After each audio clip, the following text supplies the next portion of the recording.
உங்களுக்கு நிம்மதி உண்டாகுவதாக, தேவனுடைய இரக்கங்கள் அதிகமாவதாக. தேவன் என்ன சொல்றாங்கன்னா, என் சமூகம் உனக்கு முன்பாக செல்லும், நான் உனக்கு இளைப்பாறுதல் தருவேன். யாத்ராகமம் 33:14.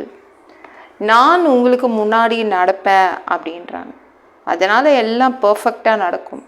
அவர் முன்னாடி நடக்கிறாரு அப்படின்னா என்ன அர்த்தம்? அதிசயம் நடக்க போகுதுன்னு அர்த்தம், அற்புதம் நடக்க போகுதுன்னு அர்த்தம். தேவன் முன்னாடி நடக்கிறான் அப்படின்ட்டாருனாலே என்ன அர்த்தம்? பெரிய அற்புதங்களை நீங்கள் பார்ப்பீங்க. உங்கள் பாதையில் எக்கச்சக்க அற்புதங்களை நீங்கள் எதிர்பாருங்க, நடக்கும். எல்லா இடத்துலையும் தப்பிச்சிடுவீங்க, யார் கையிலையும் மாட்ட மாட்டீங்க. அற்புதமாக அதிசயமாக நடத்துவார். உங்கள் பாதையில் யாராவது வந்தால் செத்தான், அவங்க செத்தாங்க, அவ்வளோதான். அவங்க உங்ககிட்ட யாராவது வச்சுக்கிட்டா அவங்க காலி. ஏன்னா தேவன் முன்னாடி நடக்கிறார், பயங்கரமான தேவன் முன்னாடி நடக்கிறாரு. அவர் முன்னாடி நடக்கிறதுனால பெரிய சந்தோஷம் வந்துடும். என்ன பண்ணணும் அப்படின்னு அவருக்கு தெரியும், எங்கே போனோம் அப்படின்னு அவருக்கு தெரியும். அவரை நம்ம பின்பற்றி போனால் போதும். அவருக்கு தெரியும் எந்த இடத்துக்கு போகணும், என்ன செய்யணும் என்று. உங்கள் அறிவை பத்திரமா வச்சுக்கோங்க, பயன்படுத்த வேண்டாம். தேவ ஞானம் விளங்கும், தேவ ஞானம் உங்களுக்காக செயல்படும். பெரிய மாற்றங்களை நீங்கள் பார்ப்பீங்க. ஐயோ, இதெல்லாம் என் வாழ்க்கையில் மாறாது, மாற்ற முடியாது அப்படின்றீங்களா? அதுதான் மாறப்போகுது. ஏன்னா தேவன் முன்னாடி நடக்கிறவர், தேவனில் மாற்றிடுவார். சரிங்களா? எல்லாம் மாறும். தேவன் முன் நடக்கிறதுனால அடையாளம் தெரியாமல் நீங்கள் மாறிடுவீங்க, உங்கள் வாழ்க்கை மாறிடும். மனசில் உள்ள பாரங்கள் எல்லாமே அவர் இறக்கி வச்சுடுவார். பாரங்கள் எல்லாம் இறங்கிடும், புதுசாக மாறி இருக்கும். உங்கள் வாழ்க்கை புதுசாக மாறி இருக்கும். ஏன்னா தேவன் முன் நடத்துகிறவர் தேவன். ஒரு நாள் என்ன ஆச்சுன்னா, 2 நாட்டு படைக்கு பெரிய யுத்தம் நடக்க ஆரம்பிச்சிச்சு. ஒரு படை இருக்காங்களே, ஒரு பெலிஸ்த நாட்டு படையில் ஒரு ராட்சத பிறவியை கண்டுபிடிச்சி கூட்டிகிட்டு வந்துட்டாங்க. கோலியாத் என்ற ராட்சத பிறவியை முன்னாடி நிறுத்தினாங்க. ஆனால் இன்னொரு படை, இஸ்ரவேல் படை இருக்காங்களே, அவங்க யாரையுமே முன்னாடி நிறுத்த முடியல. ஏன்னா அவங்கக்கிட்ட அதை மாதிரி ஒரு ராட்சத பிறவி கிடைக்கல. 40 நாள் இழுத்துட்டு போச்சு. அந்த நாட்டு படைக்கு முன்னாடி நிற்க ஆள் இல்லை. சவுல் ராஜாவும் போய் முன்னாடி நிற்கலை. அப்போது தாவீது என்ற ஆடு மேய்க்கிற சிறுவன் நேராக தான், நம்ம நாட்டில் தான் தேவன் இருக்காருங்க, மிக மிக மிக பெரியவர். அவர் வானம்தான் சிங்காசனம், பூமி தான் அவருடைய பாதப்படி. அவ்வளோ பெரிய தேவன் இருக்காரு. அவரை முன் நிறுத்தாமல் வேறு எங்கே போய் தேடிட்டு இருக்கீங்க?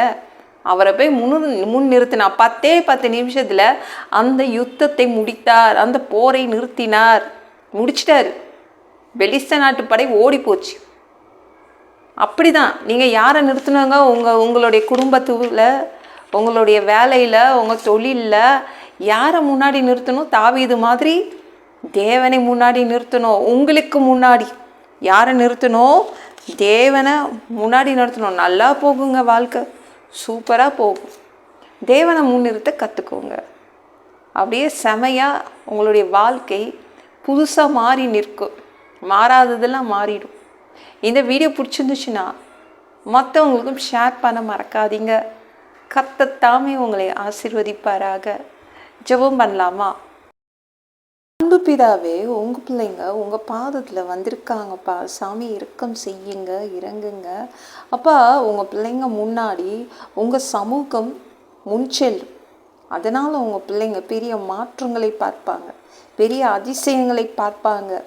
அப்பா, அதிசயங்கள் அற்புதங்கள் செய்கிற தேவன் உங்கள் பிள்ளைங்களுக்கு முன்னாடி போகிறீங்க. உங்கள் பிள்ளைங்களுடைய வாழ்க்கை சந்தோஷமாக மாறிடும், கவலைகள் இறங்கிடும். நன்றி. எல்லாம் பொல்லாத பிசாசுகள், ஏவல்கள், மந்திரங்கள், தற்கொலை ஆவிகள், பயத்தின் ஆவிகள், பலவீனப்படுத்துகின்ற ஆவிகள் எல்லாம் இயேசு என்ற பெயரினை கொண்டு துரத்துகிறேன். ஓடிப்போ.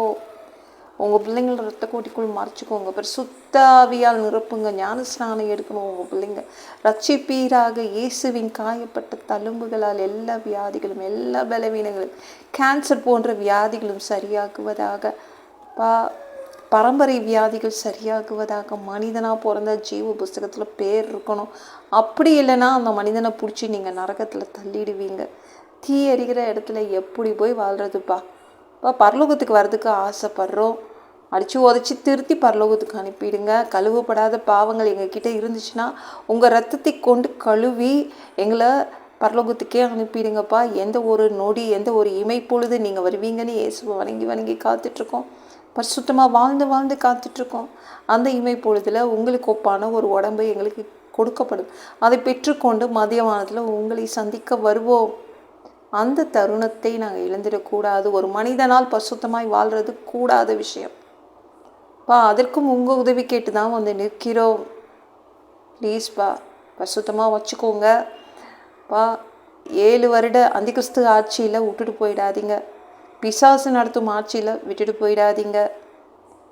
நீங்கள் 3வது தடவை கூட இந்த பூமிக்கு வருவீங்க. இந்த பூமியை 1000 வருடம் நீங்கள் அரசாட்சி செய்வீங்க. அந்த நல்ல காலத்தை பார்க்க நாங்கள் ஆசைப்படுறோம். எல்லாவற்றையும் ஒப்பு கொடுக்குறேன். இயேசு மூலம் ஜெபம் கேளும் பிதாவே. ஆமென். நாளைக்கு பார்க்கலாம்.